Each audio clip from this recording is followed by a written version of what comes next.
in order for some of us to wake up, we need a wake-up call. And in 1986, I was in a triathlon in Palm Springs, California, and I was on the biking portion of the race. And I was coming up to a corner, and I was passing two cyclists on the corner. And there was a police officer that was waving me on to make the turn. But he had his back to the oncoming traffic behind him. So as I passed these two bikers, a four-wheel drive vehicle going about 55 miles an hour hit me from behind on my bike and catapulted me out of my bike. And I landed squarely on my back. And when you land with that kind of force, the compression compresses the vertebrae in the spine. And so I wound up breaking 6 vertebrae in my spine, T8, T9, T10, T11, T12, and L1. And when I was laying there, I realized that it was pretty serious because I had a immediate physical change in my body, and I could feel the blood kind of pooling in my lungs.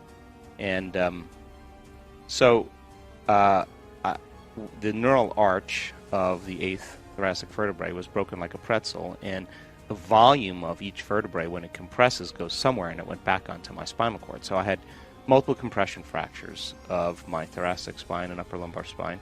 I had bone fragments on my cord, and I had the neural arch of T8 broken like a pretzel.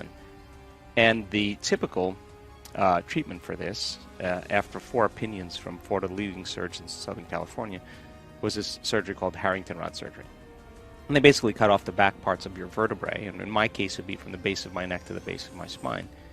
And they drill in these stainless steel rods in an attempt to cantilever the spinal column off the spinal cord. And then they take bone fragments from your hip and they paste it over the top, and they hope for the best. And so the prognosis was, if I didn't get the surgery, I'd probably never walk again. And I think if it was anybody else, I saw those films and saw the radiographs and CAT scans, I probably, if it was somebody else, probably would have made that recommendation, but this was me. And I wasn't so quick to make that decision. And in 1986, it wasn't a good idea at the time to challenge your doctor. Well, there's a little bit more of an awareness around it, but in 1986, they thought I had hit my head. They thought I had post-traumatic stress disorder. They just couldn't understand that I wasn't so quick to sign on the dotted line. Anyway, I decided not to have the surgery, and I just had this thought, the power that made the body heals the body, and that's just how it happened. I think it was, part of my training and my understanding that there's an intelligence that gives us life, that keeps our heart beating and digesting our food. And when done properly, not only does it reduce pain and increase mobility, but a lot of times certain nerves that go to certain organs and tissues are released, and you have a pretty big change. So I was taking this to another level, and I studied yoga for years. I had my own yoga studio at the time, and I just believe that there's something within us that I could make contact with, that if I wasn't going anywhere, I wasn't doing anything, I was basically laying face down. And so I just said, look, I'm going to make contact with this intelligence, and I'm going to give it a plan. I'm going to give it a template. I'm going to design something. And when I'm really complete with the design, I'm going to surrender my design to this greater mind and let it do the healing for me. Certainly I can't do it, but it probably knows how. And the other thing I thought was, I'm not going to let any thought slip by my awareness that I don't want to experience. And that sounds really easy from a philosophical standpoint, but when you're in crisis or trauma, or you're in a tough situation, I think we always focus on what we don't want to have happen instead of what we do want to have happen. So this was my challenge. It was 6 weeks of the dark night of the soul, because I realized I couldn't get my mind to do what I wanted it to do. Well, I wanted to reconstruct every single vertebrae. Like, I wanted to be present and show this intelligence exactly what I wanted. So I'd start off reconstructing the vertebrae, and then the next thing you know, I'd start thinking about, am I going to be in a wheelchair in a few months? Should I sell my home? Should I sell my practice? My mind was all over the place.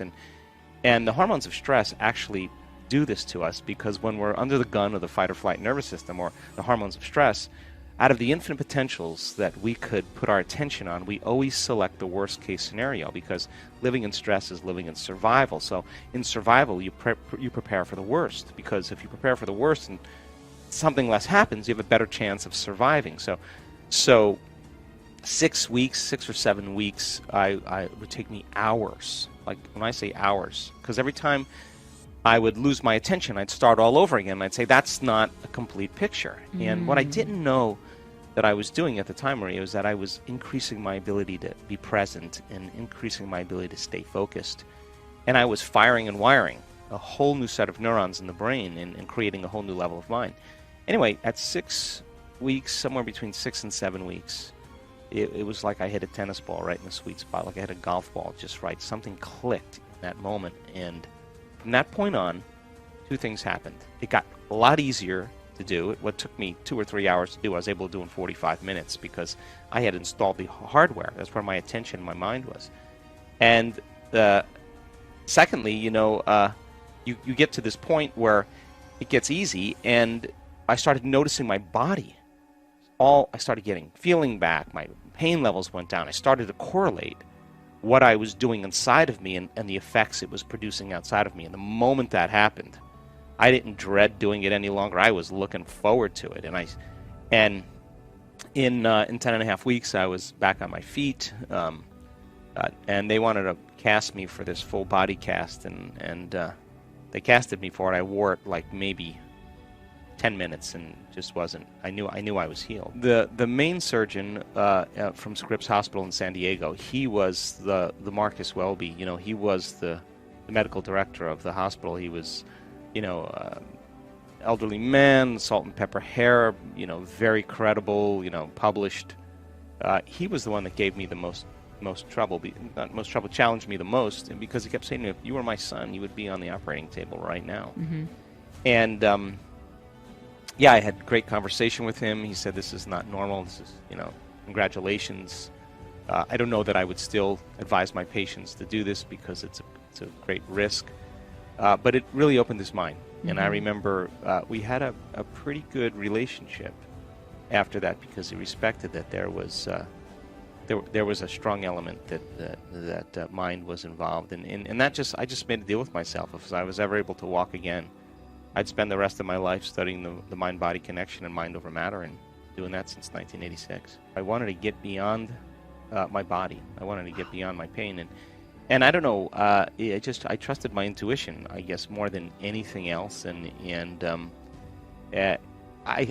never have back pain. I mean, I don't have any back pain in my body. I don't have any pain in my body, and I'm actually grateful that it happened, because I wouldn't be sitting here right now talking to you if it didn't. There was a moment after the 4th surgeon said to me, look, we don't have to put 12-inch stainless steel rods in your spine. We can put 8-inch stainless steel rods in your spine. We can leave them in for a year and then take them out and put 4-inch stainless steel rods in your spine. And I said to him, hey, doc, don't you think that would limit motion in my thoracic spine? And he said, what? You don't have any motion in your thoracic spine. Now, I was teaching martial arts and yoga at the time. I understand spinal biomechanics very well because of my training in chiropractic.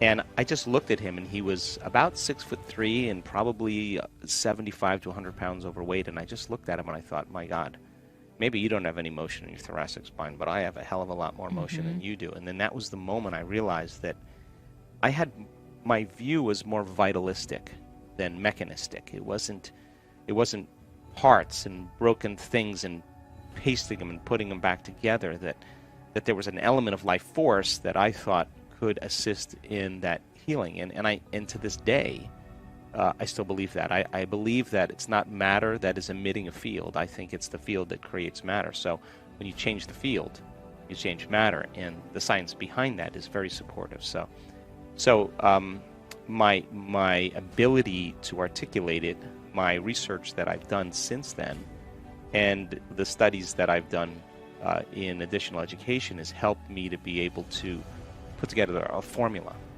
And that formula, in this present time, is producing very dramatic changes in people's lives and health.